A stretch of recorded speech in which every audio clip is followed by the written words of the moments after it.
Before we begin, 3 unfortunate deaths in wrestling. Nikolai Volkov died at the age of 70. Part of the first ever title change at a WrestleMania. Team with the Iron Sheik being the U.S. Express. Long-time heel. Apparently really overall good guy. Really well liked backstage. He will be sorely missed. Brian Christopher, Jerry Lawler's son. Died at the age of 46. The circumstances around his death, however you feel about him aside, if you feel that you are that low, get some help however you need. Get some help. Brickhouse Brown, cancer's a bitch. Much I'll say. Also, real honesty with Jonn, Ritland and the Dominator. Raw, Miami, and first, WWE Vontae, it was your birthday a few days ago. Shout out to you. Sorry I did not do that before. I didn't know it was your birthday. But anyway, we could party like it's your birthday. We could. Couldn't sound more white if I tried to top that. Actually, I could. Yes. But Raw, Miami. God, this was more bad. like Mehami. This was bad. I mean, I did not. It was not Lashley's sister's level of bad, but it was pretty bad.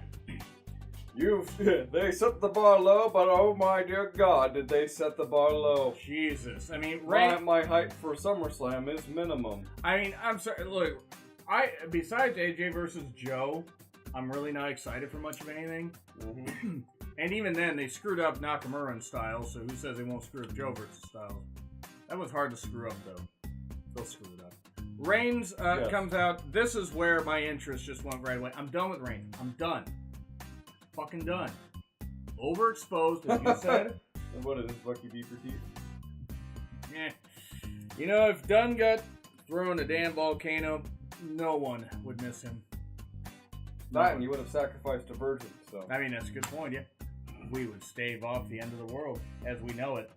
I feel fine. I feel a little bit gassy, but otherwise I feel fine.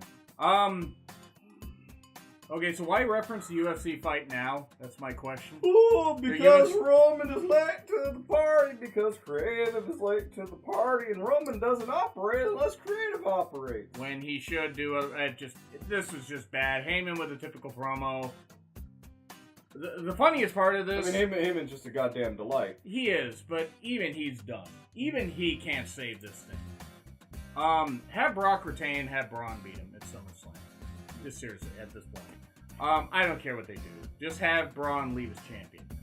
Heyman and Lesnar, the magazine thing was the funniest thing about the whole thing. Because everyone on Twitter was having a field day with that. Mostly James Vanderbeek. Not that James Vanderbeek, the other James Vanderbeek. The funny one. J-A-I-M-S Vanderbeek. Yes. He is the Photoshop master for wrestling. He is great. He is truly great. That was the funniest part. I mean, Lesnar just doesn't seem to care, which honestly I know he doesn't really care. Yeah. I mean, but just they need to be done with this. It's this whole getting to cheer Reigns is not working. The people who love Reigns are going to cheer him. Yeah, and good on you. They're wrong. You're able to take him a little bit better than I can. Yeah, it's not even him. It's just his character. I'm done. Taking Roman can be very difficult, especially since he's always on Raw. God damn it. He's the big Raw dog. Gross.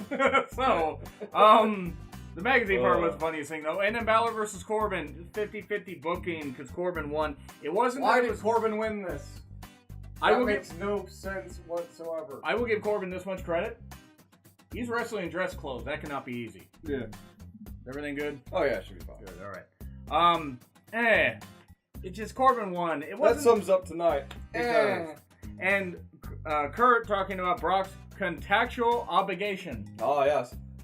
Your contractual obligation with the WWE. The best words by Kurt. It is the best words. If I find out Kurt's supposed to Trump, I'm gonna be on his ass. Anyway, hopefully not. By the way, did you know... They're making a lot of in-their-endos, Joe. Did you know that WWE is gonna have an all-women's pay-per-view? What? Right? What? Would you think they would have announced that? What? In all seriousness, look, it's great, but you can't shove it down everybody's throat. Especially since you have SummerSlam coming up in like 2 weeks. And then you have another pay-per-view in September, which, look, it's great to hype the pay-per-view now. And one, like you you better- should have done with SummerSlam. Yeah. Your second biggest show of the year. You idiots. And it doesn't feel like Don't that. be so fucking goddamn stupid all the goddamn always. What's that? I don't know. Okay, But do you good. get my point? I do. Well, you are pointing. I mean, you do. Alicia versus Natty, speaking of the women, this was a decent match. Alicia can actually wrestle. Alicia will probably not be with the company very long. But hey, she's had a very long career. Yes. Yeah, I'm not wishing. They're apparently going to do Almost a as talent long pool. as I can say Alicia Fox.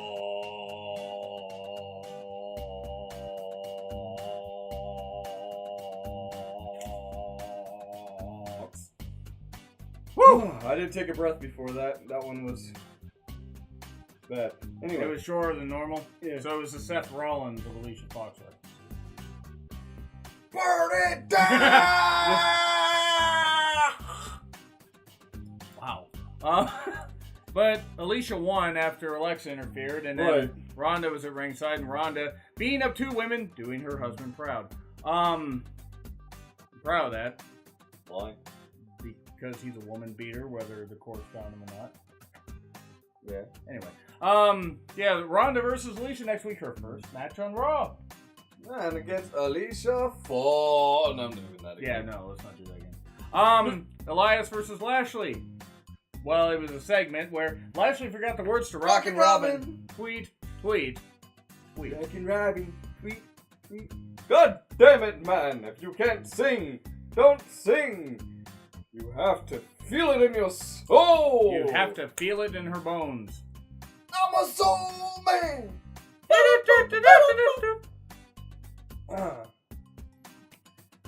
Doing? I don't know. But yeah, I guess we're gonna have Elias versus Lashley at the pay-per-view, Yes. which actually may not be that. Probably. Yeah. And maybe it's a good time to put Elias over. He's going to lose to Lashley in like 3 minutes. Bro, did we just hear you say? 3 minutes. We did. Okay. Owens and Corbin. I guess Owens is sucking up to Corbin, sucking up to the Constable. Have fun in seeing that.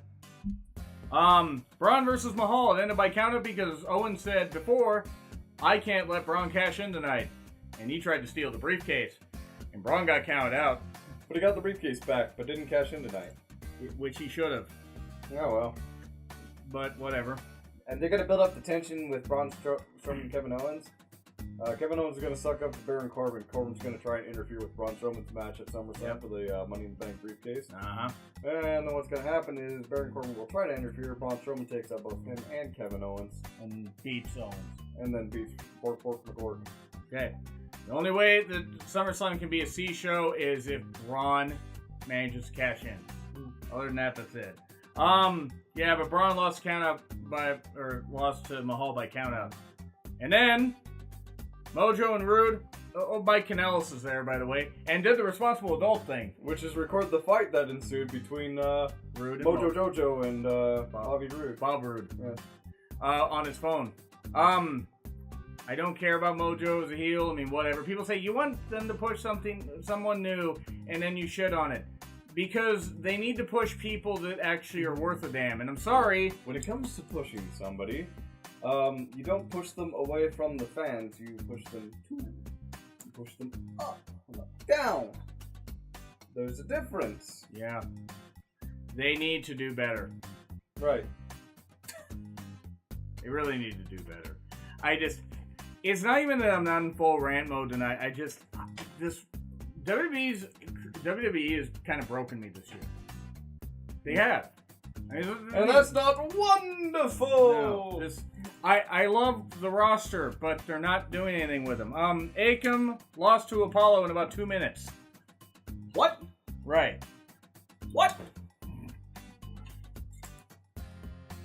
What? Apollo won a match? Right? But I don't know where they're going with this, and I don't care. Oh, Cedric versus Drew Gulak is going to be on the pre-show at SummerSlam. Well, I hope it's not on the pre-show. It's going to be on the pre-show, but I hope it's not on the pre-show. It will be on the pre-show. You know it's going to be. They have no respect for the cruiserweights. I'm not saying this should be on the pre-show. Yeah. Seth versus Drew. And ended in a DQ. It was a bad match. Yep. Of course, then you had Drew brutally fist Seth on camera. And WWE referring to Drew McIntyre as the Scottish Terminator, which was pretty hilarious. It was hilarious. Just have fun picturing the Terminators with the Scottish accent. That'd be funny. Be just as comprehensible. Well, that's a good point. Yeah, Arnold was hard to understand. Ziggler interferes, like I said, causes a DQ. Reigns removed from the building. He punches. Reigns removed from the building, and he punches Corbin. Sort of. Nice. And then Charlie is in between 4 men. Okay, the B team and the leaders of worlds. I think I worded that a little differently than I planned. The B leaders of worlds. And the Revival deserve better. The Revival then beat the leaders. CM Punk and Rusev Day chance. You know what? I'm gonna say it. This is what WWE Creative gets when they put 2 good teams in a match and they give us a shit show up to that point. I don't mind the chance. Yeah, the tag team match didn't deserve that. I'm not the saying... The show did. Yes. But the tag team did not. Do it during a talking segment. Do it in between a match. But don't voice your frustrations and turn WWE against Matt Hardy and the B team and the Revival. You know why this is happening. It's because Vince won't listen. So they're taking their frustrations out on people. Yeah. I'm not saying they should, but honestly, it's like when the crowd hijacked the whole thing at with Ziggler and Rollins. 10, 9, 8, 7, 6, 5, 4, 3, 2, 1. You pointed at me when you said Juan? For the last time, I'm not Mexican. I know you're not. Me aprende mucho español, loco señor. Habla inglés, por favor. What? Caliente que son mis pantalones, por favor. It's one of the first jokes I believe you said. When we met at Cole's. It was funny though. It wasn't a bad match. Revival won, cool. Yeah. And then Bayley and Sasha versus Sarah and Liv. Bayley and Sasha won. I'm done. I'm done with this. I'm done. Done. Whoever the fuck came. You don't have Bucky Beaver teeth. I don't, thankfully. Whoever is booking this Bayley Sasha feud, fire them. Yes. And maybe they did. No, I don't think they did. Someone else tried to come in and restart it. Well, they did horrible. Either that, or considering the fact that Bayley and Sasha now have matching ring gear, they might be building up to a tag team division announcement in a couple months. Or right after SummerSlam. Yeah. Which would be like a month. I'm sorry. I'm done with this. I'm done. They don't know what they're doing. And, it's a slow build. Oh, fuck you guys. It's not a slow build. Even I will say that it's past the slow build part. You had said that, and it sort of made sense. I know, I tend to do that from time to time. You make more sense than I do. Rude versus Mojo next week. Don't care. And Heyman, Kurt, and Corbin, and Brock comes out. After Heyman had basically begged for his job and fallen to his knees in front of Kurt. Oh yeah, his face was in an uncomfortable position. Right at Kurt's wrestling machine. It was at the worst possible angle. And it wasn't Jason this time. You know what's sad? I swear I knew that joke was coming, and it's still funny. Thankfully it wasn't coming for Heyman. He has 2 kids though. The more you blow. F5 to Kurt after Brock comes out, and then he chokes out Heyman. Yep. And then that was nothing. Okay, so all in all, this show was a D+. D. No, D. I'm not even giving it a plus. You can't change my grade. Okay, D+. For you. Not sorry. No, D. I just don't. I didn't care. And you better have a banger show for SmackDown. You better have a banger show for the next 2 Raws. Yes, and I will have my poll up here for you to grade. I mean, not grade my poll, but grade the show. Let me know what you think. Give this poll. Let me know. And like, sure, comment, subscribe, Twitter link, thumbnail. Hi! In the I description. am not a thumbnail. I could be, though. Real Honesty with Jonn Ritland and the Dominator. And fuck SummerSlam already. See you soon. Have a good night. Yeah.